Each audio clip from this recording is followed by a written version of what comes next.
right. All right, we have it. All right, so I want to go ahead and welcome you guys to episode 116 of the Jazzie Conversations with Jazz podcast. You know that I am your host, Jasmar Jazz Bennett, mother, educator, podcast host, event host. So if you are looking for a great host for your next event, all you have to do is reach out to me at Jazzie, Jazzie, conversations with jazz at gmail.com, and I will give you pricing and I definitely will jazz up your event. Today is Monday. You guys know that I am so excited when Monday comes. I know a lot of people are like, with the hustle, the bustle, we're tired, and it's just like, oh, it's another Monday. But I see Mondays as another starting point. It's another day to reset your goals, to reset your week, to get your trajectory right where you need it to reach and accomplish all of your goals. So it's a mindset thing, and I just love Mondays. So thank you so much for tuning in. You've been a part of my Jazzie crew for a long time now. This is episode 116. Today, we have the pleasure of filming out of the Queen It Up Consulting and Empowerment Center, and I am so elated that Okima Lewis invited us and allowed us the space to be able to film in her luxurious humble abode. And so if you are looking for an event space, if you are looking for a podcast taping space, contact her, and I will drop her information at the end of this episode and put it in the comments so you guys will be able to have her booking information. And so here's what I want you to do. I want you to make sure that you are subscribed to my podcast. I need you to make sure that you go to my YouTube channel, my Facebook, and also my Instagram. That's Jazzie, Jazzie, Conversations with Jazz. And make sure that you subscribe, you like, you follow, you hit the notifications bell, you share it, and you leave me a review in the comments. Tonight is a night just like every other dope night where we have a fantastic guest. I had the opportunity of meeting the woman that you see on my left at the Haines City Literacy Festival, the second annual Haines City Literacy Festival that is the brainchild of Whitney Sims, who's a phenomenal educator. And she is also doing amazing things in our community. And so I was on stage filming a live episode of the Jazzie Conversations with Jazz podcast. And then I just had a line of people that wanted to do interviews. And my beautiful special guest was one of them. And boy, was it a conversation. And from that conversation, it sparked my curiosity and I wanted to know more about her. So without further ado, I want to give you a proper introduction. To my left, we have the CEO of Slush It Up. The story behind Slush It Up is one that is amazing that she will share. To my left, I have Miss Adrian Decosey, who's a mother. She is in corporate America. She works several jobs. She is, of course, college educated. She is a native of New Jersey. So I don't have a New Jersey accent for you guys, so I can't say any of that. But she moved here to Florida when she was at the tender age of 13. And as she learned the ropes here in the southern state of Florida, life took a turn, when she was at the tender age of 18. At the tender age of 18, she was kicked out of her house, which she'll tell us more about that story. And she still found her she still found the courage, the willingness, like the she was still goal oriented because she made it to college on a track scholarship and decided to take a break from college to take care of her sister's kids. And she ended up getting pregnant and ended up seeing her twins as a blessing, though, because in lieu of that incident, she got her girl power.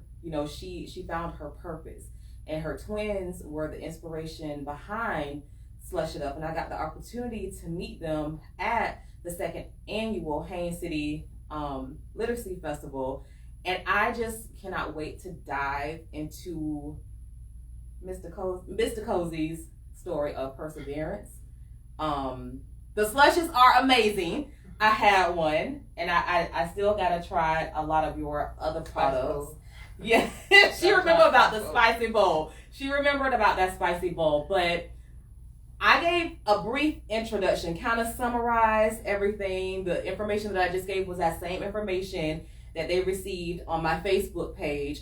But I want you to introduce yourself. First of all, how are you today? And thank you so much for being here. Thank you. I am doing great. I'm honored to be here. I did meet you at the Literacy Festival, and your energy was like unmatched. Like, I know good energy, and I was just like, we will do good at this spot. I'm not a stranger to, like, I'm not shy, but sitting in front of a camera, I get shy. Yeah. But your energy got me like, okay, this just a conversation. It's a conversation. The camera's not even there, so yes. Yes. And the same thing for tonight. It's just a conversation. Right. That's it. Right. So tell me, how do you introduce yourself? Like, when you have to give your introduction to people, what do you say? Who are you? Who's Adrian? I would say first, I am a mom. I love my kids. When I was growing up, I never wanted to really be anything besides a lawyer and a mom. So I watched my mom growing up, and I was just like, I want to be like my mom or better. So I would say that I'm a great mom, hands down. I would never give myself a good mom. I'm a great mom. Great mom. I'm an entrepreneur. I started this business for my kids. So yes, of course, this is my kids' business, but a kid business can't run without an adult. So of course, right. I am the CEO, as you said, of Slush It Up. I am a notary loan signing agent, so I do mobile notaries. I also do mortgage closings, wills, trusts. I'm so busy that if you catch me and you need it, I'll do it for you. But I work full time for State Farm. I'm a litigation claims specialist for PIP. I'm a coach.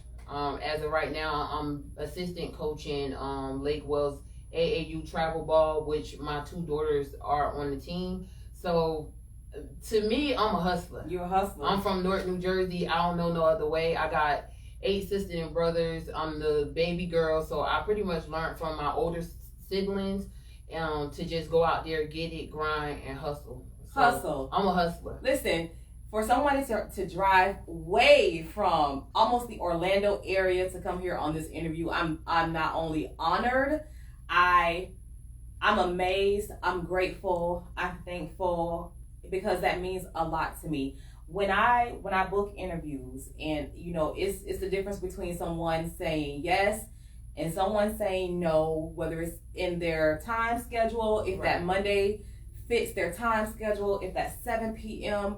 fits their time schedule. And here's what I call it. I call it my Oprah moment. You want to know what my Oprah moment is? What? So here's, and maybe I shouldn't do this to myself because it's not the end all be all, but every time a guest says yes to me, I get my surge of my Oprah moment, because it's like they thought enough of me to say yes. Right. They thought enough of me to give me their time, to say yes, to fit me into their schedule. You are a busy mom, you are a busy entrepreneur, but you said yes to me, and you drove a distance to be here. When people say, well, let me see if I can fit it in my schedule, or let me get back to you, or don't get back to me. Right. Here's my precursor. I say, Jazz, you gotta do more work, because you gotta make them want to come on this podcast as bad as they would have wanted to see Oprah.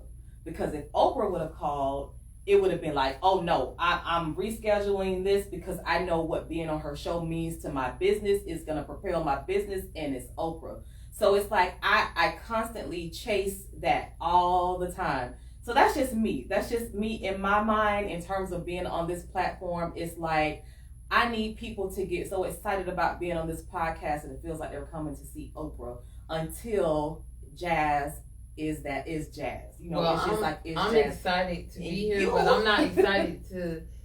If Oprah called me, I would be excited, but I'm excited to be here because it's not just now. If you was like Oprah handing out gifts, you get a gift, you get a gift, you get a Right. gift. Yes, I would definitely want to be here to get my gift, but yes. it's also about energy and it's also about testimony. And I have watched your shows in the past, and I've seen and heard some of the ladies that were on there and their testimonies and stuff like that. So even though I am camera shy, because I'm not shy in real life, everybody know me, I'm not shy, I'm camera shy.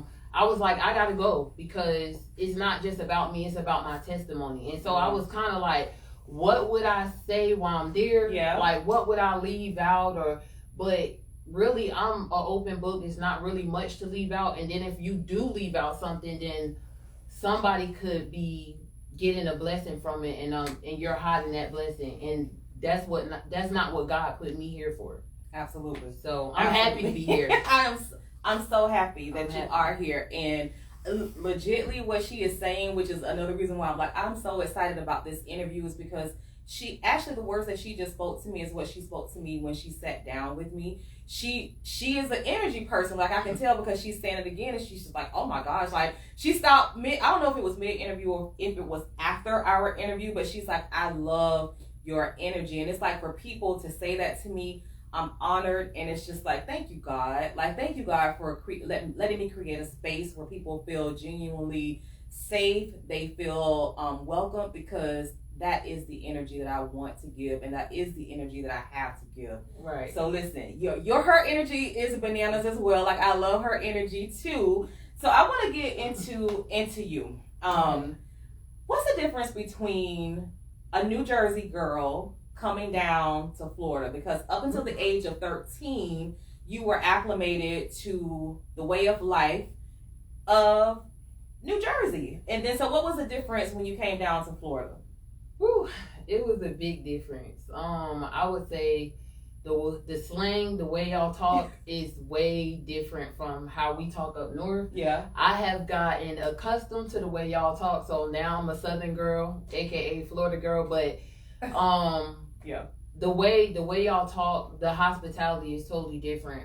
When I came down, I came into Waverly, so the hospitality was like, they kind of treat you like family. Like, everybody get along. Everybody, if they don't get along, if they fight each other, they make up. I ain't used to that up north. Yeah. Up north, it's like, you fight each other, that's it, we done. But down here, it's kind of like, you fight each other, tomorrow you'll be back talking. Like, it's just a different vibe. Like, I ain't gonna lie, when I first moved down here, I was like, I want to go back to New Jersey. But now that I've been down here, I'm like, it's a good place to raise kids. I grew up here. Basically, I came here in 8th grade. I went to Dundee Ridge Middle School, All Saints Academy for a little bit, Lake Wells High School, Lake Region. I graduated from Lake Region. So I didn't got accustomed to being down here. So to me, it's all about who you are. Like, me, I could adapt anywhere. So when I first got down here, it was rough. I ain't gonna lie. I had a couple of not the hustle and tussles. Yeah, I had a couple of tussles because I'm really my sister's keeper. I'm really my brother's keeper. I got 8 sisters and brothers. So anybody that know me know, like, when my family need me, I'm coming hands down. Like, mostly for the good. Where do you fall in line with the 8? I am the 8th child. So you're the youngest. Yeah. So no, I'm not the youngest. Well, it's 9 of us total. Okay. So I'm the 8th. So I got a little brother. Everybody probably know him. He bops. My little brother name is Terrence. So I have a little brother, but I'm the baby girl. But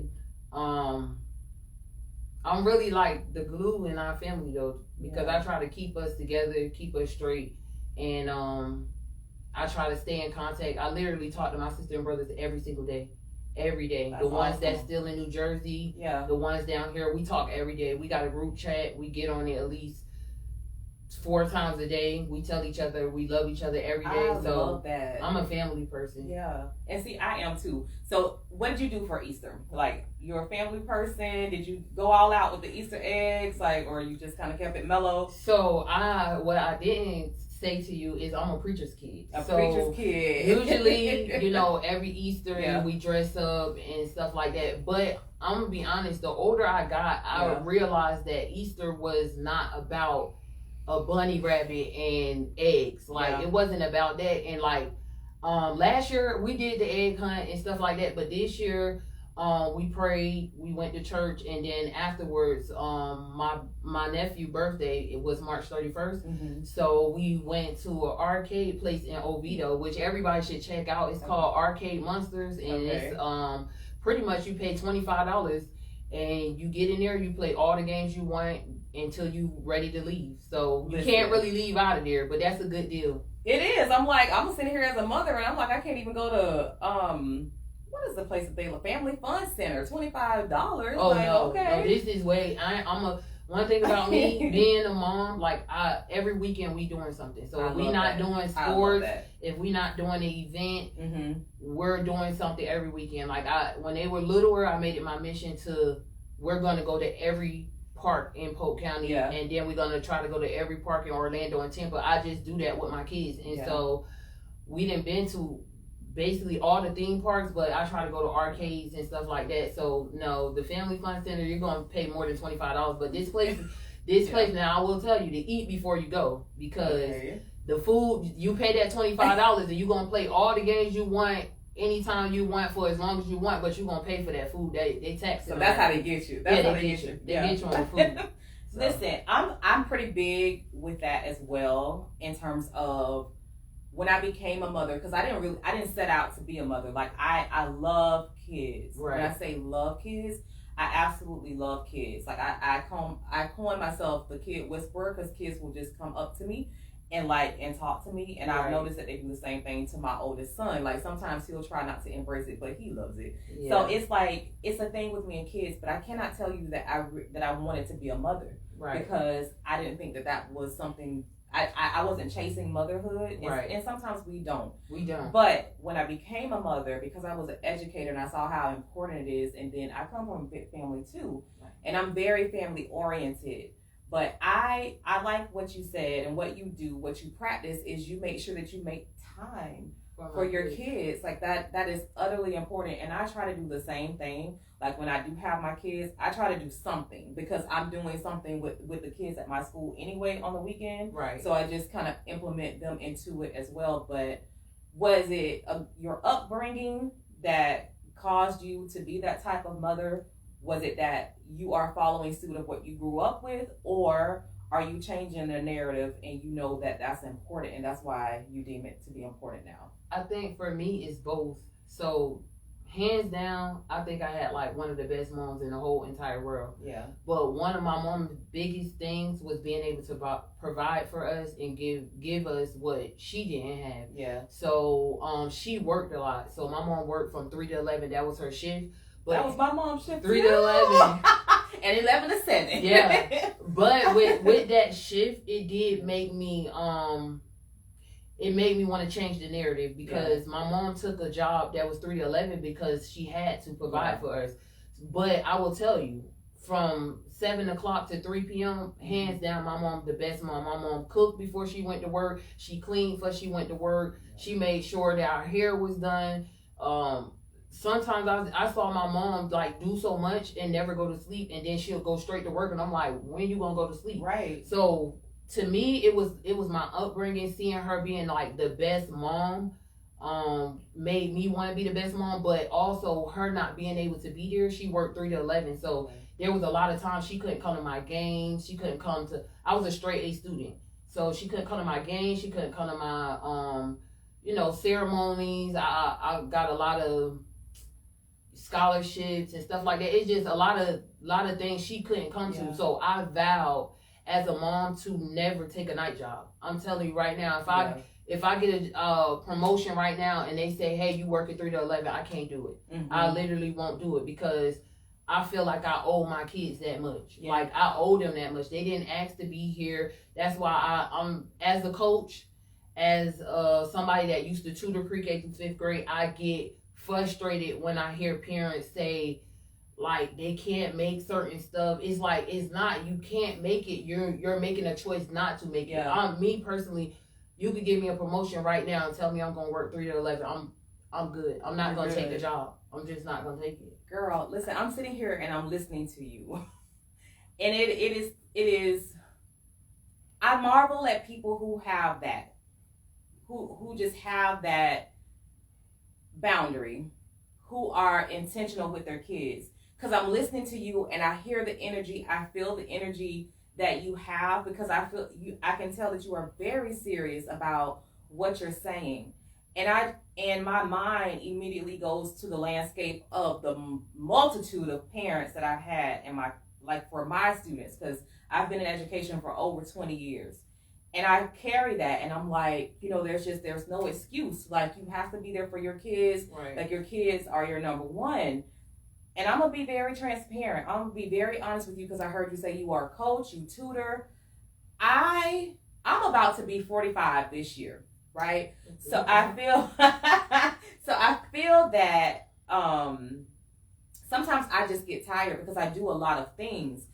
But I'm like, when I'm tired and I just feel like I can't go on, I'm like, oh my God, I remember telling a mom, you've got to make sure you read with this child. You've got to make sure you take this child to the library. Like, there's no excuses. And I had parents that were like that. Right. Like, they just were get up and go. But then I'm like, I compare myself to them, because I'm like, at the end of the day, sometimes I really do have to wave the white flag. And it's like, I don't have any energy. And I'm like, I would give that an excuse. But then I kind of did some thinking, and I'm like, okay, let's reverse. Let's do this in reverse. Why are you so tired? Right. And what is your goal? And so if your goal is to be there for your kids, is your tiredness coming from something that is a health problem? And if that is the case, then you need to go get yourself checked out, so that what's your goal? You can be there for your kids. If you are tired because you're doing too many things, then you got to go back to the drawing board and you got to figure out what was important and what can I eliminate, because you said your goal was to be there for your kids. Right. So I went back and forth with that thing, because I'm like, I am literally tired and I have no more reserves left.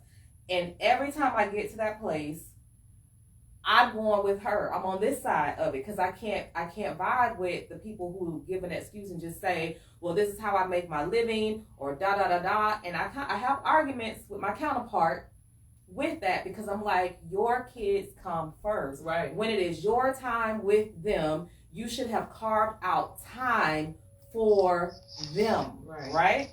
So I that's just where I am with it. Right. And so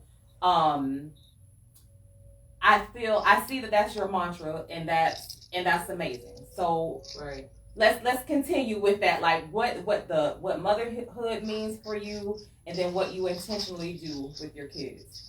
So motherhood means everything to me. Me personally, I'm not going to ever. I don't think I ever want that feeling of my kids growing up and saying, "You wasn't there for me. When you wasn't there, this happened. Such and such touched me."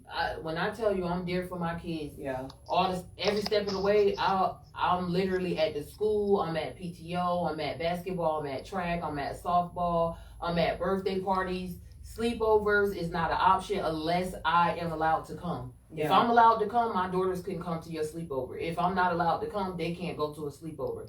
I'm just intentional with my kids. As far as like energy, yes.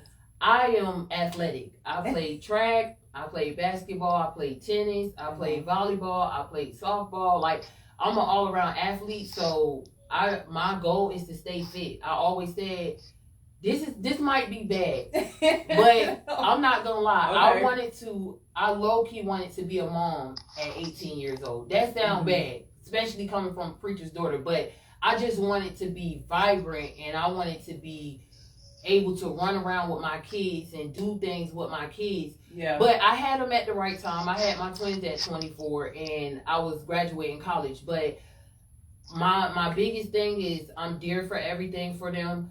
School is important. My kids, every single last one of my kids, and we in the last 9 weeks, every single last one of my kids have made straight A's or A's. Listen, I'm gonna give it up for that. I really am. Because when you said that on the live podcast when we were at the Haines City Literacy Festival, and I salute you on that. Oh, my kids can't play sports unless they get good grades. Grades means a lot to me. And the reason why I say this is because a lot of parents, like, they know their kid's supposed to read 20 minutes every day. Right. But they'll let them come home and play, and then when it's time to read, their kid ain't read, but in the morning time when it's time to sign that reading log, you signing off on that reading log. Me, I don't do it. I do not do it. One of the teachers, Miss Lloyd, she said, "Oh, I see you had forgot to sign." I said, "I ain't forget to sign, Miss Lloyd. She didn't read. She went and wrote down the book this morning, and I'm not gonna sign that because that's lying. You're teaching your kids to lie when you do that." So I literally have a table.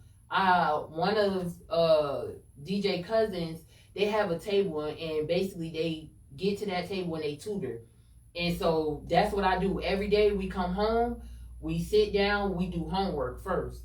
My kids can't watch TV Monday through Thursday unless it's educational. So when they get on YouTube, they can watch Darman, they can watch PBS Kids, they can watch anything educational, hands down. I don't care what it is. It could be teaching them about being kind to others. As long as it's educational, they can watch it Monday through Thursday. Yeah. On Friday, Saturday, and Sunday, they can watch whatever they want. They can play on their tablets. They can play PS5, Roblox. They got everything because they spoiled, but it's for a good reason. Yeah. They're spoiled because they do good things to get spoiled. I don't spoil my kids just to spoil them because we ruin them that way. So, I take education very serious. I live in Kissimmee. I drive all the way to Lake Wells to take my kids to school because the education is very important to me. I'm not finna let my kids go to a trash school and I didn't go to a trash school. Absolutely. That don't make sense. You want your kids to succeed, why you gonna let them go to a D school or an F school? No. If the AB school is an hour away, then I'm gonna drive an hour away. That just means we have to prioritize. I gotta get up early. I get up every morning at 5:00 in the morning, and I'm headed out the door by 6:30, and I make it to school on time. My kids have never been late. They have never been late, and I live in Kissimmee and drive them to Lake Wells to school. So it's all about who you want to be for your kids. Absolutely. And when you say energy, I literally fast. I fast, and I go on these things for 3 months where I cleanse myself. So I will go 3 months without eating meat. Okay. I'll go 3 months without eating starch. But the only thing with me is I have a fast metabolism. So I start losing weight real fast. That's so not fair. Like, man. Right. I have a fast metabolism. I start losing weight real fast. So sometimes I have to cut it short because I don't want to be around here looking like I got anything. Because I have to, no, I don't. I'm clean.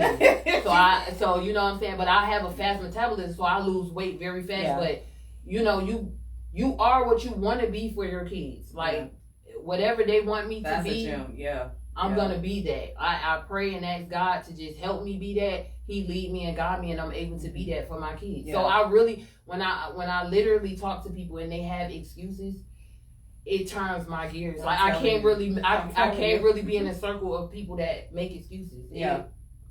My dad was like that, and my dad used to say, if you make excuses are for losers. Mm-hmm. And then he would say, and a liar don't tear in my sight. So I can't stand either one of those. And I got that from my dad. I'm trying to tell you.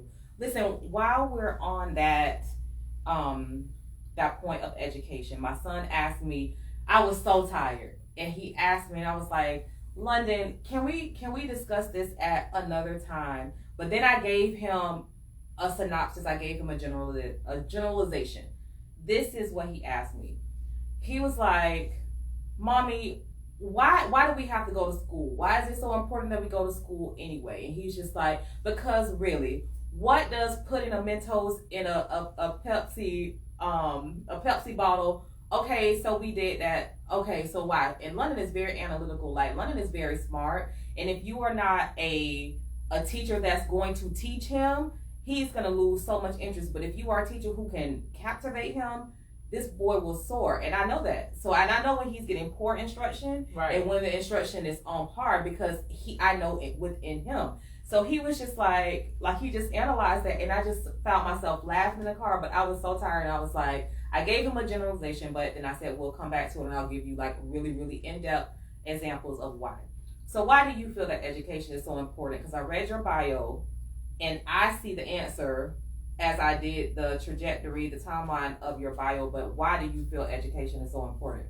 Because you can't get nowhere without education. So even though, no, you don't need a college degree to get high up. You don't. I'm gonna tell you that hands down. If I could redo it all over again, knowing the things that I know now, being able to be an independent adjuster and a mobile notary and a loan signing agent, you could get those things without getting a college degree. But ultimately, you need education. You cannot succeed without it. I mean, how you gonna teach somebody something if you don't know nothing? Right. Like, how you gonna tell your kids to, oh, you need to do this, that, and the third, but you didn't do it. That's why I always practice what I preach, and I always try to.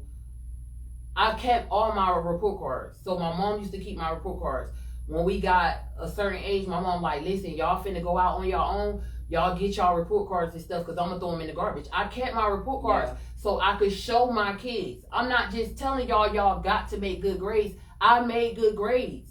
So there's no excuse. You know what I'm saying? Education is everything, because I work in the corporate world. So I'm a litigation claim specialist. Now, I have still worked at the insurance company? Yes, I could have still got a job there, but it would have been a low paying job. And we're worth more. We're not down here. We're worth more. We're kings and queens. So why limit yourself? Yeah. You know what I'm saying? I know I ain't limit myself. I started off as a claim associate. I applied for a job. They're like, oh, you got a degree? Yeah. Oh, okay, you could be a claim specialist. I saw that gap in the pay, and I'm like, yes, education is important. Yes, when I say the gap was like this, so education is very important. I'm very big on education. I really don't want my kids to go through what I went through. Yeah. So like my parents, they didn't go to college. My dad didn't finish high school, you know what I'm saying? My mom, she graduated, but after she got out of high school, she started having kids. So they couldn't tell me what college life was like. They couldn't tell me going into college how to do FAFSA and unsubsidized loans, subsidized loans. They couldn't tell me that. But I went through all that, and so I'm gonna make sure that my kids are on point. And that's part of the reason why starting a business for them was important. Yeah. So let's go back, because we're gonna get to the part of you starting the business for your girls, because your girls were your inspiration. But you've had some things that you've had to overcome in order to get here. So walk us through that journey. What has it been like to get to where you are right now?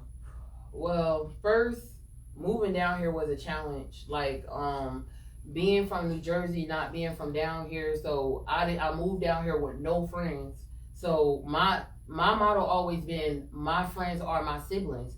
So people would never understand like why I always had my sister back the way I did, because they're like, you always taking up for your sister way bigger than you.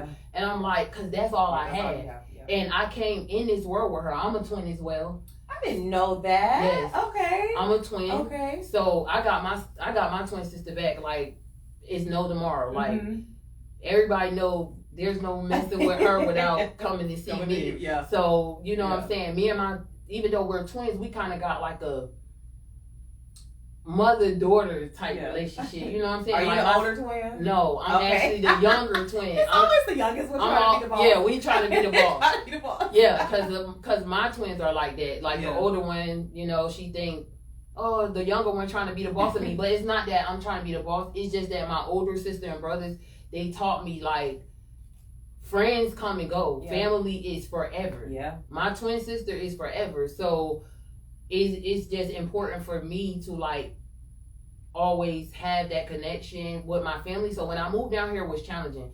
I'm not gonna lie. A lot of people know me for sports, but my dad used to be a boxer. So a lot of people probably know me from other things. But I'm changed. She said, I'm changed. I'm saved now. I'm saved. You know? So, I mean, when I came down here, it was challenging, but... You used to go out a lot, or? No, I was a preacher's kid. Yeah. My dad was very strict, and there's a whole nother podcast story about being a preacher's kid, because y'all will never know what that's like until you're a preacher's kid. So that's a whole nother podcast. So you got to have me back for the preacher's. Come on, I got you for the preacher's kids edition. Yeah. So that's a whole nother story. But I'm a preacher's kid. My dad was very strict on me. He never let us spend the night at people's house. He never let us go to parties, stuff like that. Now, I done been to a couple of parties. Y'all seen me at a couple of parties, but I was really supposed to be on a field trip, but I was at a couple of parties because, you know, we had to do what we had to do to get out the house. But, my dad had a tight leash around us, and I used to be mad. I used to be so mad at my dad growing up, because I used to be like, we can't never go nowhere. We can't do nothing. We always under a microscope. We always being judged. We always got to walk a thin line because we're preacher's kids. But I thank God for it now that I grew up, because, you know what I'm saying, I've never experienced like a bad life because of it. And now that I grew up, and I hear so much stuff about kids being molested and sex traffic, and now I realize why my dad never let us go nowhere. Like why he used to be like, I don't know such and such parent. I don't know them from Adam and Eve. No, you can't go to their house. And I used to be like, dang, he's so mean. Yeah. But now I thank him for it. I get it. I get it. And I'm the same way with my kids, because if I don't know that my kids bring home invitations to birthday parties, I'm like, if the parent can't call me, if we can't meet, if we can't have a conversation on the phone, y'all can't go. And if I can't be there, y'all can't go. Because I'm going to protect them by any means necessary. Right. And as you should. So like the missing link for me when I was reading your bio, you come from a preacher's kid. You're a preacher's kid, you know, so you come from that type of household. You know, your parents are doing everything that they can to make sure that you guys are nurtured, that you're well taken care of. So how is it that at 18 you got kicked out of the house? How does that happen? Woo. I'm gonna make this short, but okay, so like growing up, I used to see my dad, like I got 8 sisters and brothers. Of course, I'm the knee baby, so I used to see him like when they got a certain age, he used to just be like, you know what I'm saying? He don't like what they doing, out. So I used to always say to myself, like, when I turn 18, if this man ever kicked me out, I'm never coming back. So I just remember one day, my uncle had a club. So everybody might have heard of Club Decosey. And we did. Yeah. Girl, you better stop. That's Decosey, that's my uncle club. Yeah, I had a couple of times at Decosey. You know, I did a little, you know, shake it like a tambourine. But okay. But yeah. Yes, girl, some good times at Club Decosey. Oh yeah. Yeah. So my uncle had a club. So I'm like, Dad, you know what I'm saying? My uncle got a club now. You know, I'm 18. Yes. So you know what my curfew gonna be. So my dad was like, oh, your curfew 1:00. Yeah. Now my dad be having amnesia sometimes because I end up coming home early. I used to have to tell my friends like straight up. Now they see me in the club from 10 to 12. I'm juking.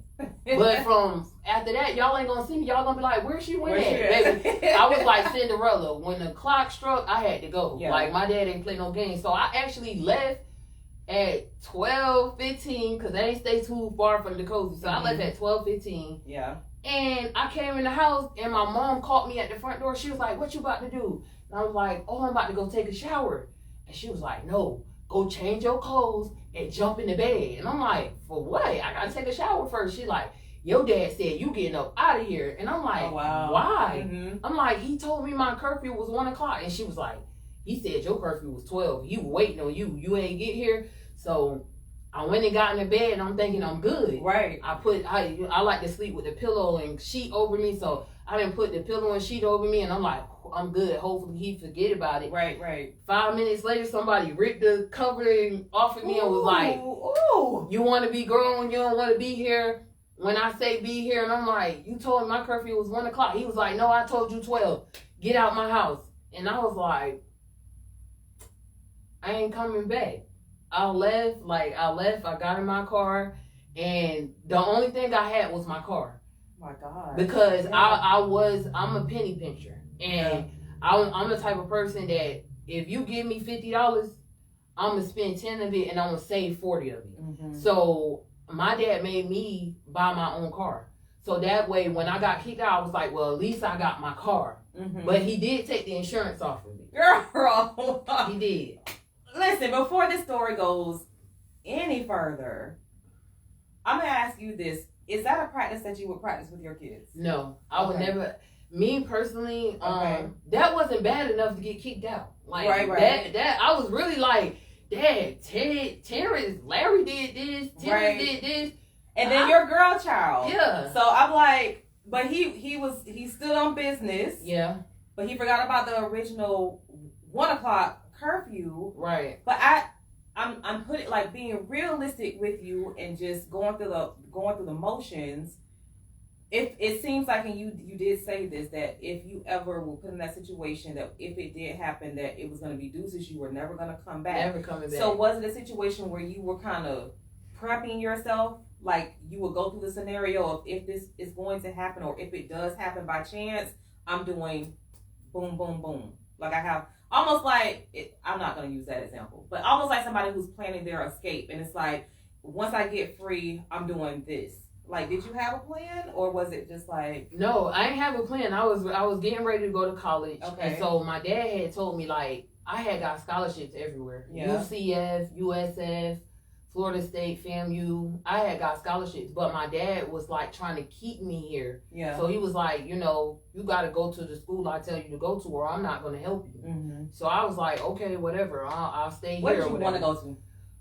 I ain't gonna lie, I kind of wanted to go to Florida State. Okay. I did, but I am a Miami Hurricane fan. It's all about the U, baby. So And what she meant to say by you, she meant to say fam you. No, I'm not gonna lie. I'm not gonna lie. I did want to go to fam. Okay. But my dad made me not want to go to no HBCUs because he was like, you just gonna go down there and party. No, fam is out the question. BCU is out the question. I tell people this all the time. Every college is a party college. Right. You think of HBCU is a party college. Have y'all been to the PWIs? Man. Listen, you wake up, you don't know where you at the PWIs. I'm just saying, like, it takes discipline. Right. And your dad raised someone that has boundaries, so he should have been. He would have been very pleased. He would have been with anywhere you went though. So. He would have been proud because, to be honest, I literally was the one that stayed back when everybody went to like Orlando, Tampa. I kind of stayed back and did homework. I did other people's homework as long as they paid me. You know what I'm saying? I did their homework. I was hustling. When I say I was hustling in college, I was braiding hair, twisting locks. I love this girl. Like, yes. Yeah, we were supposed to meet right here. Yeah. I was hustling in college. Yeah. Like, I was literally, hey, you need help with your homework? Yeah. All right, that'll be $20. I'll do the whole thing for you. Like, that's just how it was. So that's your makeup. When I got out when my dad kicked me out, to be honest, like I said, I'm such a saver. Yeah. So I saved my money. My twin sister different. We night and day. She one of them people, you give her $50 gone that day. Yeah. You give me $50, you ask me like 2 months from now, you still got that 50, I still got it. Yeah. So when my dad kicked me out, I had money. So I wasn't really stressing, but I was just like, where I'm finna go. So I ain't gonna lie. For y'all that don't know, I stayed in my car for like 2 weeks, and then my mom came and got me, and she was like, hey, your dad looking for you. And I'm like, why? She was like, he been sick ever since he kicked you out. She was like, he wants you to come back home. And I was like, I just went and got an apartment, so I ain't coming back home. And so she was like, well, just come talk to him. So I went and I talked to him, and I was scared to tell him I wasn't coming back home, but I just looked him in his eyes, and I was like, I always said, if this day came, I would never come back home. And so I never went back home. I've been on my own since 18. I put myself through college. I'm still paying student loans, but I put myself through college, and like my dad respect me for it. He has a big respect for me because I never came back home. Because as a parent, I would like it would kill me because the things that I see, like the memes or even some of the podcast conversations that I've seen, right, is that it wasn't necessarily for Black kids, but it came from Black podcasters, and it's like let's eliminate this theme of when your child gets 18 they have to leave, right? Because why? Other cultures, other ethnicities, they welcome them back into the home until they're ready to leave or until they're prepped for it. So it's like maybe the child is not ready to leave, like get them stable, and then like you assist them out when they're ready. But you were like a bird that was kicked out of the nest, and it's like, no, you want to be grown, right? However, of a misconception or the wrongness of the pretense, it's like when you were up against that, you showed that you were ready to do it. Yeah, I was ready. Did you carry like any animosity for your father? Yeah, in the beginning, yeah, but it was a family. They call the Wrights, Carmel Wright, John Wright, TC, Tay. Them my family. Them like my god sisters. And the first thing they said was, come stay with us. Yeah. Like she was like, at first she was like, you came over here and took a shower and you've been over here late. Your dad ain't gonna kick you out. And I was like, I already got kicked out. So she was like, you come stay with us. And so I stayed with them for 2 weeks, and as soon as I got my check, I called my big brother, was like, hey, I need the first month rent and deposit, and I got the rest. And then he gave me it, and then I've been on my own ever since. I've never ever went back home. I always took care of myself.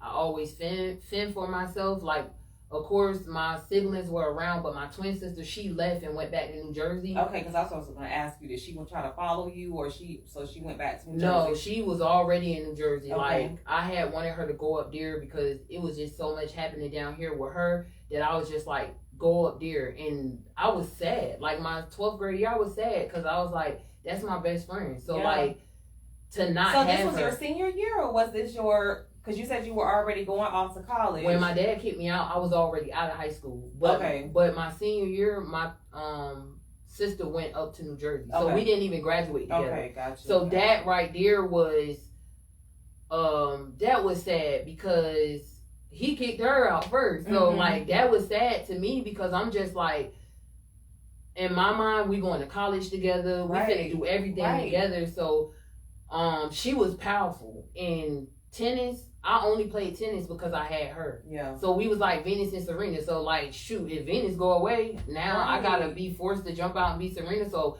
I just quit tennis because I was just like, I'm not gonna do tennis without her. But I love basketball so much that I was just like, she ain't here, I gotta step up. Yeah. So yeah, that was... Goodness. Don't have me crying now. Goodness. I mean, I won't get you some tissue. No, I'm alright. You are a survivor, because then like you go off to college, but you went to Weber International University on a scholarship, but then you get pregnant.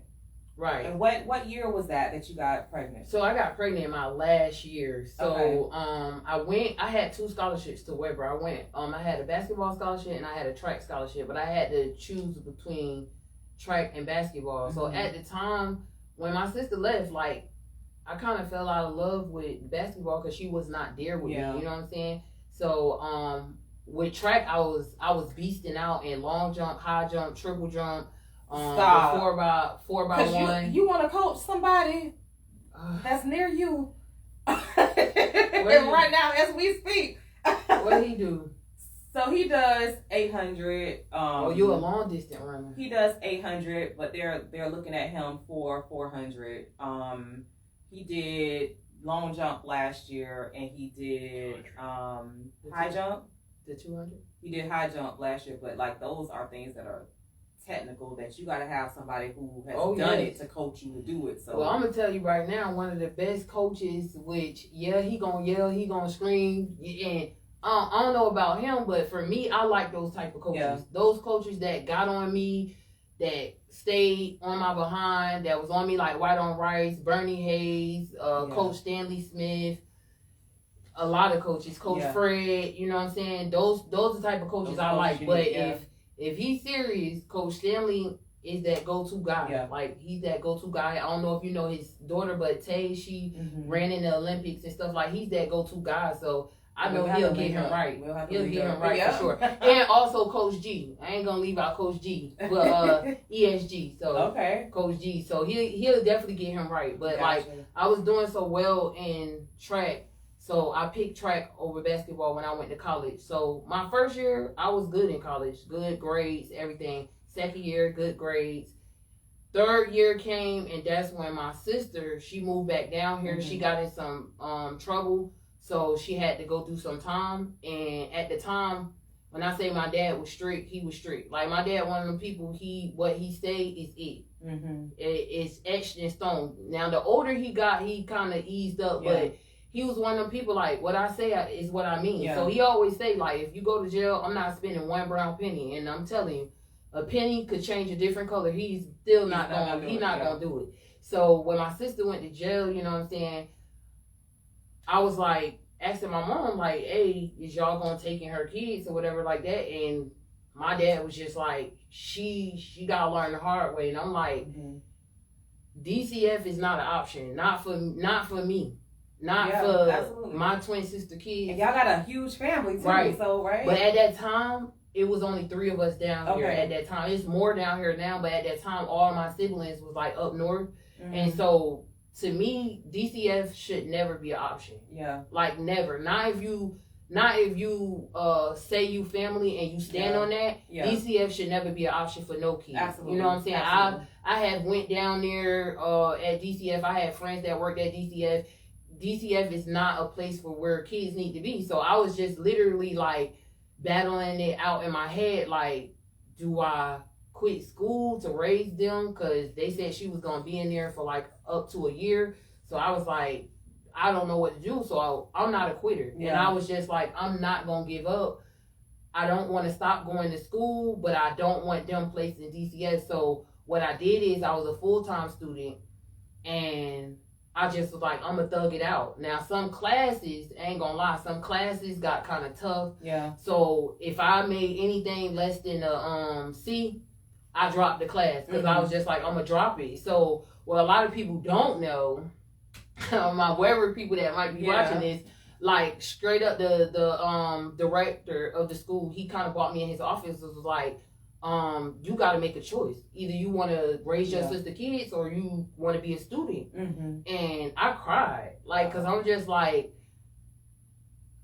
I'm going to have to raise my sister kids. So, like, I left school. Nobody knew it, though. Nobody knew that I left school. Like, I left school. Nobody knew it because I was still up at the school. I was still going up there, hanging around. So, nobody knew it, though. But because I was just, like, kind of ashamed that I'm leaving school. But I was like, nah, I'm not putting my sister kids in Department of Church and Family. Right. So, I thugged it out. Like, I was going to school. My first class was started at 7:45. So, I was literally working 3 jobs at the time. I was working 3 jobs. I was working at Outback Steakhouse on Cypress Gardens some days. I was working at Rainbow on Cypress Gardens. And then when the seasonal came along, I was working at UPS. So I was loading the trucks. UPS would call me at like 3 o'clock in the morning. Hey, come load the truck. So I would get up 3 o'clock in the morning, go load the trucks at UPS. I would literally leave UPS around about 7, go home, brush my teeth, take a shower, head to my first class. That was at 7:45. Come back, and I have to give it to DJ, the man in my life, because he did not ask to be a father, and that was a lot. And I ain't gonna lie, about me taking on my kids, it kind of put a strain on our relationship. But he didn't ask to be a father, but he held down the fort. Like, I was like, I gotta go to class. Can you watch them? I'll be right back. You know what I'm saying? And we just did that for a while until I left school. I left school for like a semester, a whole semester. I left school, but then I was just like, I got to finish. Like, this is my 3rd year of school. I got to finish. So the reason why I left is because the track coach was like, you ain't been coming to practice. He was like, you talk about you red shirting. He was like, what is going on with you? And I just told him, like, when it comes to DCF, my sister kids going to DCF in school, I could always come back to school. Right. When she get out, she could get her kids. I could come back to school. But if they go to DCF and somebody molests them, that will change their life forever. Yeah. And then I will hold some type of grudge or burden on myself. Yeah. And so I was just like, I can't let that happen. So I left school. And then when she got out, she got her kids. Well, I gave them back fast. But one of she said I gave them back fast. but I had two of them, and one of them was a baby. So, I said, we are a tight knit family. Yeah. Now the baby, he was doing too much crying because he needed breast milk and all that. Mm-hmm. I ain't barely got no breast now, so I couldn't give him no breast milk. So I sent him to New Jersey with my older siblings, and I kept the older one. Mm-hmm. I kept the older one. So thank God for my sister and brothers, because we all, my two older sisters, they came in and helped raise them until she got out. When she got out, I gave them back to her, and I went back to school.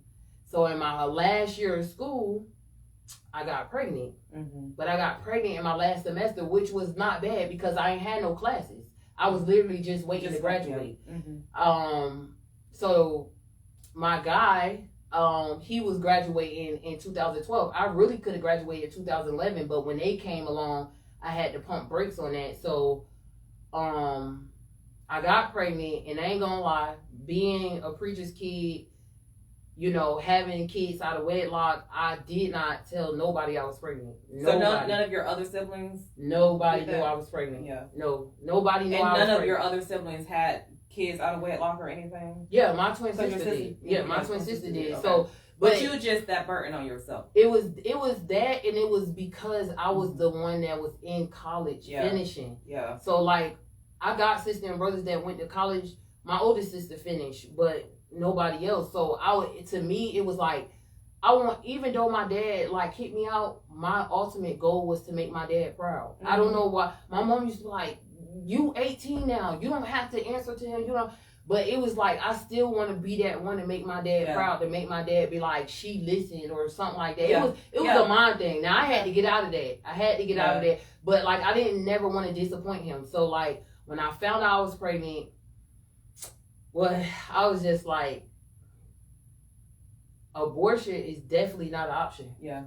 It's not an option. So I was just I'm gonna start showing eventually. So my mom was being nosy. I was telling one of my friends, Sam, through IM that I was pregnant, but I was telling her on the phone, not forgetting that my computer account was still logged in. Yeah. So my mom writes back. She on the computer, I'm on the phone. She writes back I knew you was pregnant. So I was how I write myself back? Right. So I'm so I was so mad at my mom, kind of dang, if my mama know, everybody got to know. Yeah. So I finally, my sister and brothers came down from New Jersey, and they was just you grown, we proud of you. You about to graduate next month. At that time, I only thought I was having one baby. That's the crazy thing. Mm-hmm. So I thought I was having one baby. Yeah. And I did 4 ultrasounds. They said you only, it's one baby. They said it's a girl. And I was and so he kept making me go get ultrasounds because he wanted to be a boy. And I'm listen, this is the last. It's not gonna change it. Right. This is the last ultrasound. I said I'm not gonna keep paying for these ultrasounds. This is the last ultrasound that I'm gonna do. Right. So we went, and I told my dad. I finally told my dad. So he was he was I'm disappointed, you know what I'm saying, because, I didn't raise y'all to get married first and stuff like that. And I do understand that. Yeah.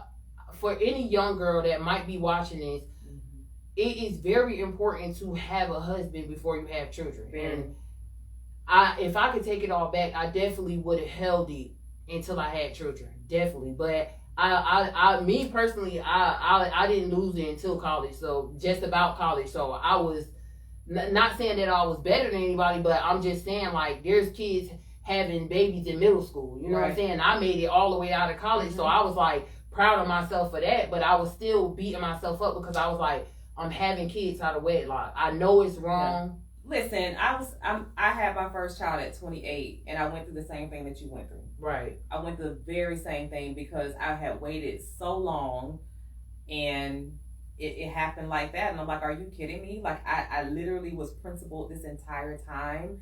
and then it happens out of wedlock. Like, why? Right. So I went through the same emotions that you went through. Right. But at the end of the day, for the girls or women that do have kids out of wedlock, listen, God forgives us. Absolutely. We take everything to the Lord and He forgives us. Not saying to just keep doing it. Right. Oh God, because people think like that. Oh, I'm gonna just keep doing it and I'm just praying ask God to forgive me. Right. But God forgive us. Like when everybody has sinned and come short of God's glory. So I'm not gonna continue to beat myself up about having kids. Mm-hmm. Like it is what it is, and I'm also not gonna rush into a marriage and be unhappily married neither. Right. That's a whole nother podcast.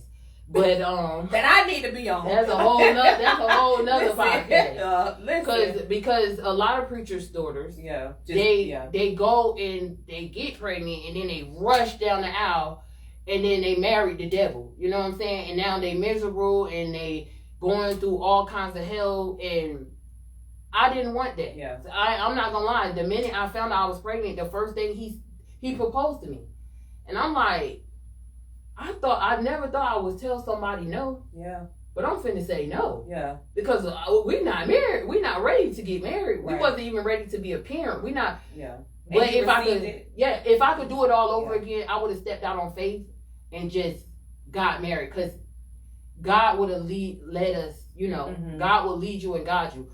But at that time, like, bruh, no. Are you still together with him now? Yes. So that's why I'm making sense of why you're saying that. Right. Because like those other preacher kids who get pregnant and they just jump into it or whatever, you had the sense enough to say we are not ready at this time. No. And so are you worried that you're not going to be asked again or what? No. Okay. Soon. Look at that! Look at that! I can't release everything up on the Facebook, but it's just okay. I got you, but it's just for me. That's the worst thing you could do is get married because your parents want you to. I agree. The worst thing you could do. You get married because you love that person. Y'all equally yoked. You know what I'm saying? Go to marriage counseling. That's one thing I would say. Go to marriage counseling for sure. But that's the reason to get married, not because I got pregnant. Immediately the first thing he said to me was like, "You pregnant, and we got to tell your dad." And I'm not finna go tell your dad you pregnant, and we're not married. So let's just go get married first. And then I'm like, boy, a pot to piss in a window to throw it out, anger issues. No, we gonna do it the right way. Because when I get married, I only want to get married one time. Right. I don't want to get divorced. Never. I never want to get divorced. I want to get married. I want to stick it out, do thick and thin. So no, me running down the aisle just because I got pregnant was not an option for me. Gotcha. But that's, like I said, that's a whole nother podcast. I got you. That's a whole nother show. We'll come back. We'll have a whole panel because Whew, but so when you found out that you were carrying twins, because it probably was your last sonogram, how did that feel? So the lady was like turned that way, looking at the screen, and she put the gel on there, and she went to rubbing around. So I looked up at the screen and I said, "Ma'am, something is wrong with your screen." And she was like, "What are you saying?" And mind you, 2 weeks before my twins was born, 3 weeks before my twins was born, my grandma and brother died. Mm-hmm. And then 2 weeks before my twins was born, my grandfather died. Mm-hmm. So my grandfather never got to meet my twins. So you know how they say when two go out, the family two come in? Mm-hmm. So while I'm sitting there, I'm like, "Ma'am, there's something wrong with your screen." And she says, "There's nothing wrong with my screen. What are you saying?" I said, "Oh, it's a line right there showing a reflection of my baby." And that lady said, "They didn't tell you was having twins." And I said, "Ma'am, please don't play with me like that." Because I said, I am a twin. And I was like, don't play with me like that. And then that lady said, "No, ma'am, I'm not playing. You're pregnant with twins." And so I didn't know what to do. I was just like, I wasn't ready for one. And now I got to have two at the same time. Yeah. But I would honestly say that was it was the worst pregnancy as far as throwing up and stuff. But it was, those babies were the best when they came out. They was quiet. They slept the whole time. They ate at the same time. They was on the same schedule. Wow. They went to bed. And I was like, "Ooh, what's wrong with this baby?" I was blessed with, and I was so hands-on with them. You know how they say you hands-on with your first child, Yes. and when the second one comes, you just don't care? Mhm. That's kind of how I was. With them, I was so hands-on with them. I was reading to them. By the time they was like 2, they was kind of saying words and putting sentences together. And so, like I said, them 2 were like my biggest blessing. Like, I would never change anything about it. Like, they came out of wedlock, so be it. They here, I can't take it back. They the biggest blessings I ever had, ever. Listen, and so much so, they came to you one day with an idea. Right. And you're dressed in the paraphernalia. You know, when we were speaking before on the other live podcast, you stated that your business came about because they wanted to start their own business. And you just stated when kids come to you, it's what you told parents, when kids come to you and they have a business idea and they're serious about it, like, nurture it. So how did you nurture it? Why did you nurture it? So I was a very business-minded little kid. Like, I was a hustler. I did hair. I wanted to sell candy. I sold candy at school. I used to go to the corner store and buy candy and then come to school and sell it for like double the amount. And then I used to come home with money, and my mom would be thinking like, you stole this money from somebody? And I'm like, no, I hustled it. I sold candy and stuff like that. So she said I hustled it. Yeah. So like when my dad, then I used to go to my dad, and my dad used to turn things down. I used to be like, if he just listened to me, he'll be a millionaire. But he not listening to me. So when they came, I was having them help my friend out. My friend, she has a catering business. It's called Divine Events and Catering. So y'all look her up on social media. They got good food. Her dad's a chef. And they was vending for Weber games. And so she was like, hey, do you want to make some money? And I'm like, girl, I work hard throughout the week. I said I could come, but I said I'd rather my twins come work. So they went out there, they was helping her, and she was like, I love them. They move like adults. Like she said, I'm not even gonna have nobody else come work for me. She said, bring them every week that Weber have a game. How old were they then? At the time, they was like 8. Okay. They was like 8 at the time, because they're 11 now. So they was like 8, and every weekend they was moving fast. And Adriana, she's a whiz kid. She's so hard on herself. She beat herself up and she get like bad grades, but she's a whiz kid, so she's good with counting money. So she was on the money. Adriana fast. She a track star. So she, when somebody orders something, she already, here, it's right here. It's right here. So one day they came to me and they was like, my friend was only paying them like, she'll pay them like, depending on how much she made. So some weeks she'll pay them like $40, some weeks $50, some weeks $25. So they was like, Mommy, we could make more money. And I was like, what you mean you can make more money? And she was like, we can make more money if we start our own thing. And I was looking at them like, so what y'all want to start? So at first, one of the twins, she's a character. She's like, oh, we could be millionaires off of YouTube. And I'm like, calm down. Because I ain't with that TikTok stuff. Like, I monitor them. So, but I might look out, because I might get them on YouTube. I might get them on YouTube. So, and I thought about getting them on YouTube. They made me go buy all this stuff.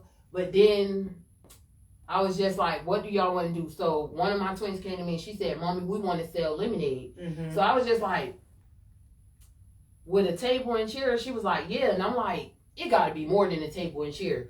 So I had literally saved $5,000, because I'm one of them people, I hate owing people. I don't even like car payments. Like, my car paid off, thank God. But as soon as you pay it off, you start having problems. Don't you? So I'm like, my engine light came on, what the? Right. So, she came to me, she was like, Mommy, I want to do this. So I had saved $5,000 to pay off one of my student loans, because I had several student loans. And she was like, this is what we want to do. And I'm like, we're not going to do it just with no table. Like, if we going to do it, we're going to do it big. We're going to really make some money. So I was like, we got to do slushies. We got to do flavored lemonade. We just can't do lemonade, because then we're going to be like everybody else. So then we started looking. I went online. I found some Spanish people that could make a cart for me. They dug out the spot in the side of the cart that got the ice thing in it. So at first I was like, ooh, I saved this money for my student loan. But I was like, let me pray about it. So I prayed about it, and I was like, you know what? I'm gonna do it, cause they gonna make me my 5,000 back. Mm-hmm. So within like the first 6 months, I reached out to like kid places. So I reached out to the Boys and Girls Club, and I'm like, hey, my kids started a business. Can they come down and stuff like that? And I'm not gonna lie, we gotta do better as a community. To help each other, because I went to a lot of people asking questions, like, cause I'm one of them people, closed mouths don't get fed. Exactly. So I went to a lot of people asking questions. They was kind of like standoffish, like, well, you know, you could call up here. I'm like, what steps did you do? Yeah. Like, you know what I'm saying? Yeah. If you want me to pay you for the steps, I'll pay you for the steps. Yeah. But what steps did you do? You know, I leave stuff out and all that. So I was just like, you know what? I ain't asking nobody nothing else. I'm gonna get on here. I'm gonna learn. And then when people need help, I'm gonna help them. Yeah. And so I got on there. Within the first 6 months, my children made back that $5,000. 6 months. Within the first 6 months, they made back that $5,000. And so really, we only been going for like almost 2 years. We coming up on 2 years. Yeah. And I have never spent any money. I don't pay myself. I literally don't. And for parents that want to start a business for your kids, do this for them. The first thing I did was open an account with Edward Jones. So I started an account with Edward Jones for them. So I split their money in threes. So 1/3 of their money going to Edward Jones, 1/3 of their money going to the bank. So I opened up 2 bank accounts for them, and I do credit unions. So I opened up Navy Federal Credit Union, Mid Florida Credit Union, because you get more dividends back with them. And then the rest they get to spend it. So you can spend that third how you want. I opened a saving account for them, and now I got them a Roth IRA. So that's what I'm talking about. So like literally, my kids is not gonna struggle when they get out of school. They're not gonna struggle. They not at all. Like when they turn 18, go to Edward Jones, go get your money out. Whatever. I don't even want to be honest. I'm trying to build generational wealth. Yeah. So I don't even want them to stay on campus. I really want them to decide what college they want to go to, and I want to buy a house where that college at. And for 4 years, you will have a house. You will pay mortgage instead of paying people rent. You know what I'm saying? Like, so I'm trying to build generational wealth for my children. So, you know, starting this business for them was like the best thing for me. Like my children paid my student loan, even though I saved the money to pay my student loan. You got to step out on faith and have faith in your children that whatever their dreams might be your success. Yeah. Sometimes it's not about you. You got to move out the way and, you know, let God do his thing. And that's what I did. And that was the best thing that I could do. And so I started them Slush It Up. We coming up on year 2. We already we started from a stand. Yeah. We already bought a trailer. We got a truck. And, you know, now I'm trying to do more stuff. I've been reached out to asking, do I want to start a brick and mortar? But right now I'm not at that stage because I do a lot. And I try to do a lot for the community. Like, I do a lot. If I'm volunteering at the Boys and Girls Club. I'm volunteering, trying to coach. I just want to give back because God blessed me, so I want to bless other people. So my twins have been my biggest blessing. Like, yeah. What do you think one of their biggest lessons they have learned by you believing in them and they get to see their dream? What have they learned about the business? The biggest thing is that I think they learn money management. So to be 11 years old and know how to manage your money is crazy. Because just think at what their money gonna look like when they get 18. Right. They learn money management. They learn discipline. Because just like sports, if they don't get good grades in school, they can't do sports. They can't do that business neither. I don't care about it. The business is not my moneymaker. That's what I be trying to explain to people. And there has been people that have tested my morals and tested ethics. And I have told my kids several times, we stand on business. Yeah. But we stand on morals and ethics. And so money ain't everything. If somebody trying to try you and you know they trying to, you know, underpay you or disrespect you, no, that business, my kids' business is not my livelihood. You know, I've been at my job for going on 10 years. I make pretty good money.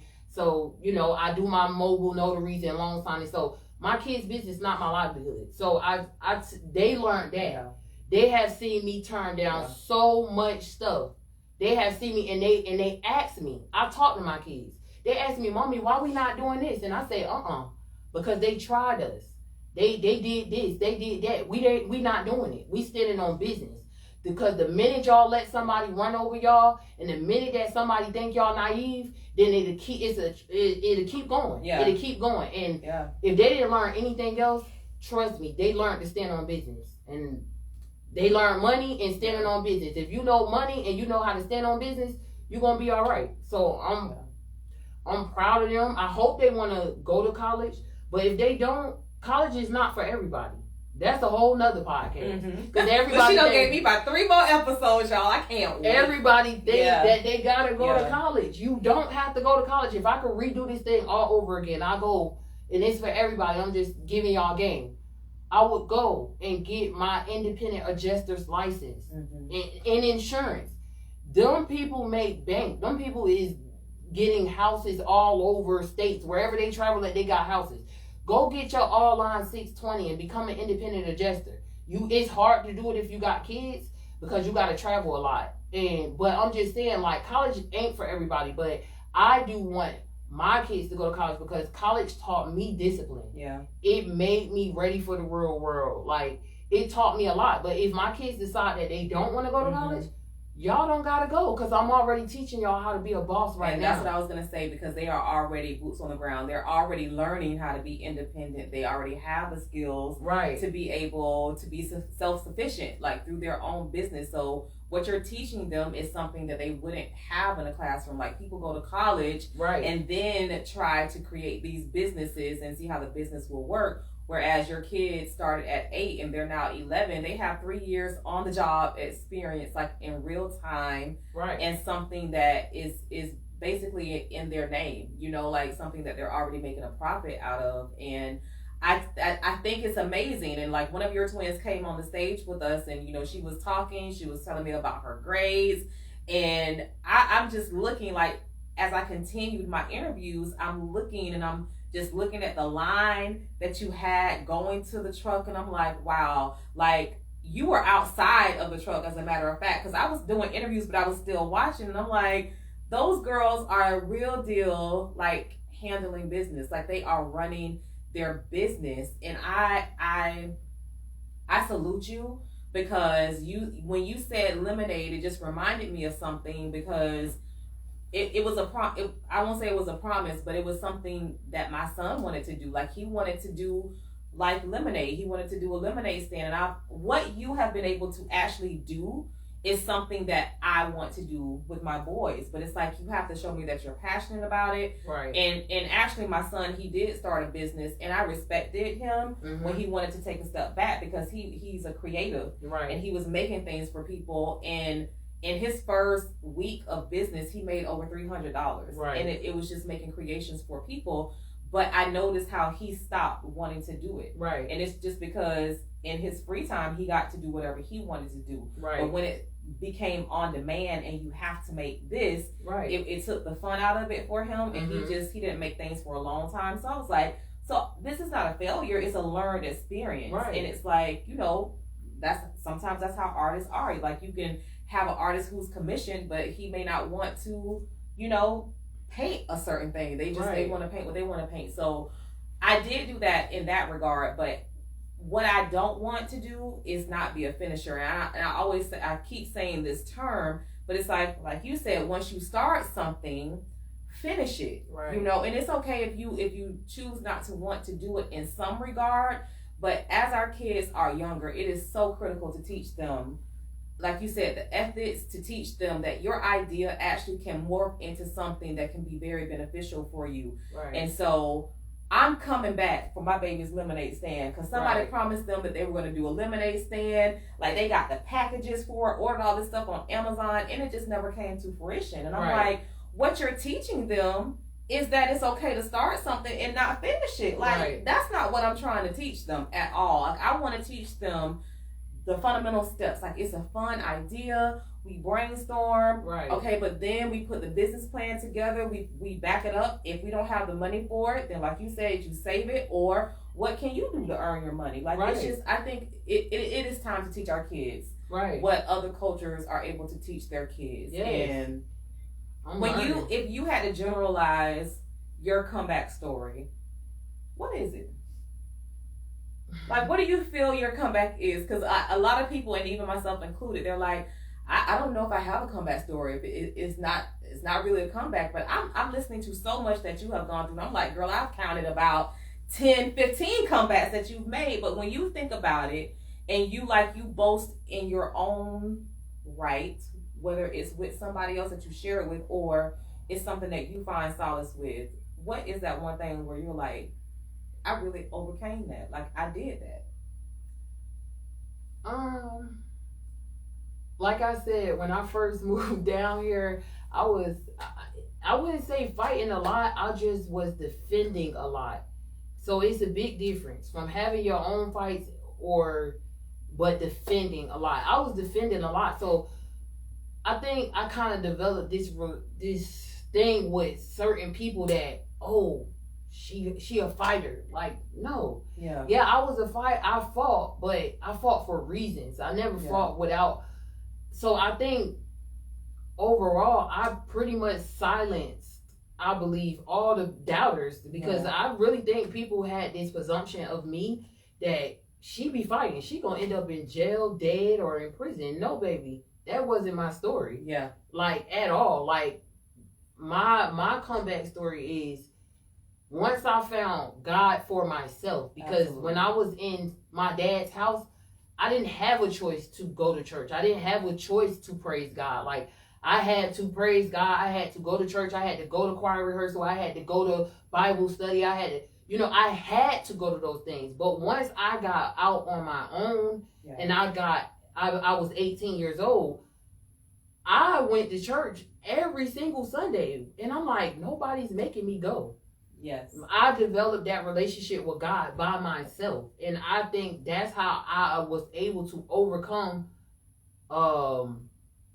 being mad about being kicked out. I was able to overcome, I've never been without. Never. And I don't owe it to myself. I just really owe it to God, because I've never been without. I don't know what it's like to have my lights off, my water off.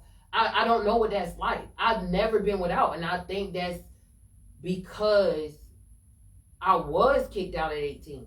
I was able, once my dad kicked me out, it's like this whole light, shined on me. It was kind of like God was like, you could do it. Humble yourself. I learned how to be humble. Humble yourself. Even my kids' business. There are times that I am tried in the fire, and I want to go back to 2006 me. But then I have to remember, God delivered me from that. And you know what I'm saying? And I can't act that way and be an example to my kids. I can't act that way because I'm a brand now. We are a brand. My kids are a brand now.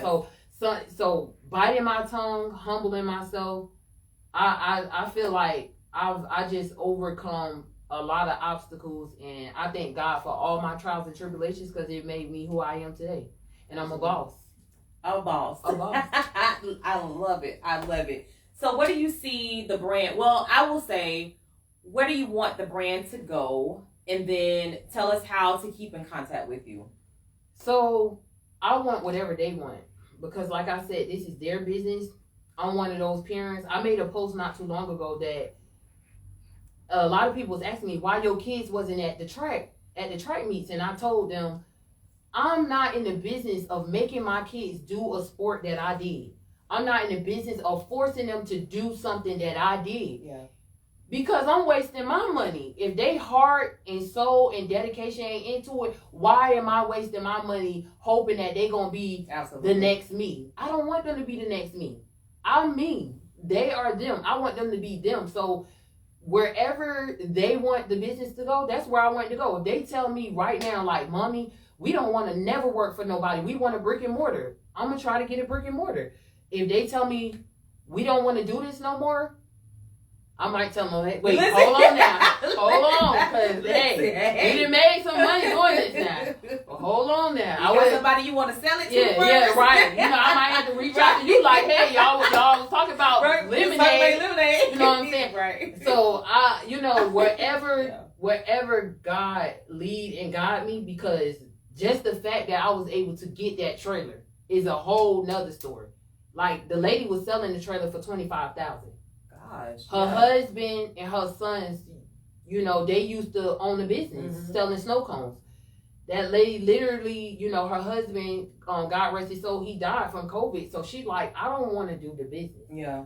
So I didn't have $25,000 to just hand over. Did I have $25,000 saved up? Yes, I do. But I got mortgage, I got this, that, and the third. So I'm like, I ain't really got $25 to just hand over. And I don't want to go in my 401k and be penalized. So, I made that lady an offer. And that 2 weeks later, that lady came back and shook my hand. So that was nothing but God. So because God helped us get it, I'm just going to pray that God the business. If we continue to do it, great. If we don't, great. But we going on year number 2. And congrats to that. Listen, that's a big feat right there. Congrats to that.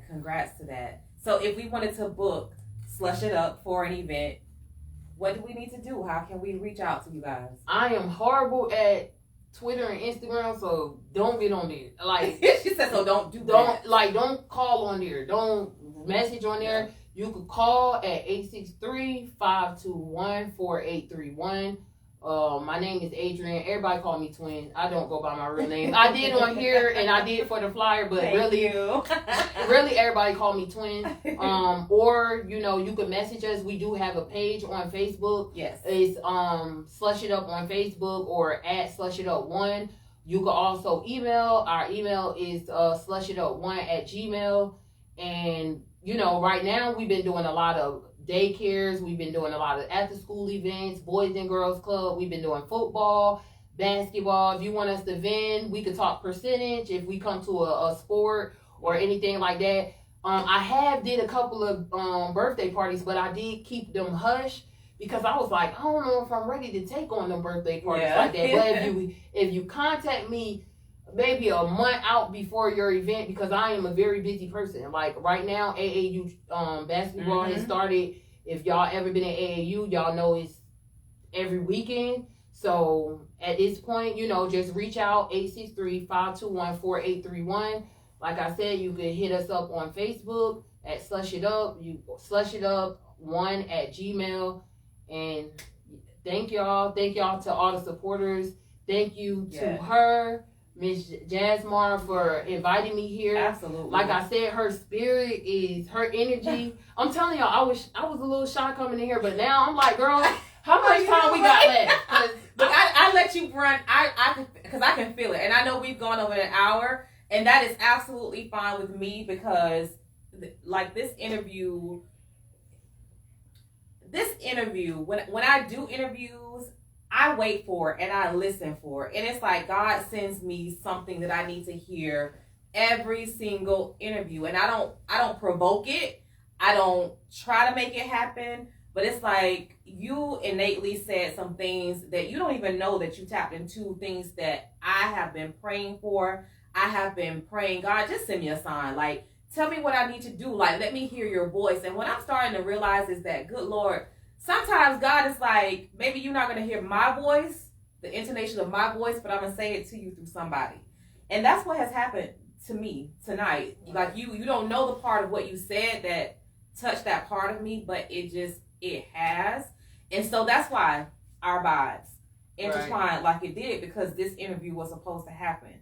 And I prayed about having this podcast. I'm on episode 116 now, and I'm doing this thing by faith. Like, I just had a business meeting with somebody who wanted to start their own podcast, and I'm not a gatekeeper. Like, I poured into him, and I gave him the game. I told him everything that I knew. I told him everything from A to Z, and I didn't charge him. Now, it has made me realize that I do need to form my own course. But what that did, it allowed me to speak life into somebody and to just give them the game just free. And so I never tell someone what to say on my podcast. every guest on my podcast brings up God, right? It is not me making this up. Like, you know, if you question his existence, if you question what you're supposed to do, what you're supposed to believe, I don't make people say these things. And like she stated, it didn't get real for her until she started accepting God for herself. It did not get real for me until I did the same thing. And when I did, and when I listened to him, I started this podcast. This podcast is a leap of faith. And what you see is a miracle almost every Monday. All right. And so just like I state, that formula, I believe you can come back from anything with God, the right resources, and using them effectively, and your willingness to do the work. I feel that when you have those three things together and they work hand in hand, you can come back from anything. I did not make Adrian say anything about God. I didn't know she was a preacher's child. None of that, because that wasn't in her bio. But you see how this story morphed. And so if you're listening to this podcast, I hope that something that she stated resonated with you and inspired you, whether it's to spend more time with your kids and be intentional with your kids because they are your legacy. Right. You know? So if you're trying to create generational wealth and you don't know where to start, you have a blueprint right here of what this mother did. And it is going to take faith because maybe you don't have the $5,000. But maybe God is not asking you for the $5,000. Maybe he's just asking you for the faith. Right. And so that's how she spoke into me, because I know God is so sick of me. He is so sick of showing me that everything is going to be okay. And it's just like, would you just please take the lead? Like, just do it, Jazz. I'm just trusting you. I just want you to have the faith to believe in me. And I got you. And so that's my nugget that I took, you know, one of the nuggets that I took from this interview. Like, you have a mother who's a gold digger, GOAL digger. And once you hit the replay on this podcast, because this is a podcast that you need to listen to again, go back and listen to everything that she went through, everything that she overcame, what her mindset is. And I'm pretty sure she's someone that you can reach out to, you know, just to say, hey, I watched you on episode 116, and pour into her, because people need to hear, you know, great things about what they're doing. And if you have, you know, questions or if you need advice, I say tap into it, because I feel like you are a resource that doesn't mind helping. But I want you guys to be a resource for her. I want you to pour into her. I want you to book her for your next event. I just went to an adult Easter egg hunt. I was supposed to be here. Listen, I was supposed to be here. I was gonna say I would have loved. So the girls that was there, that was running that, I reached out to them. They so sweet. Yes, they are. I think one of them named Simone. I reached out to Simone. But I will tell you the reason why I wasn't there is because I'm the type of person, if there are 4 people that's selling the same thing I'm selling, I'm not going to come.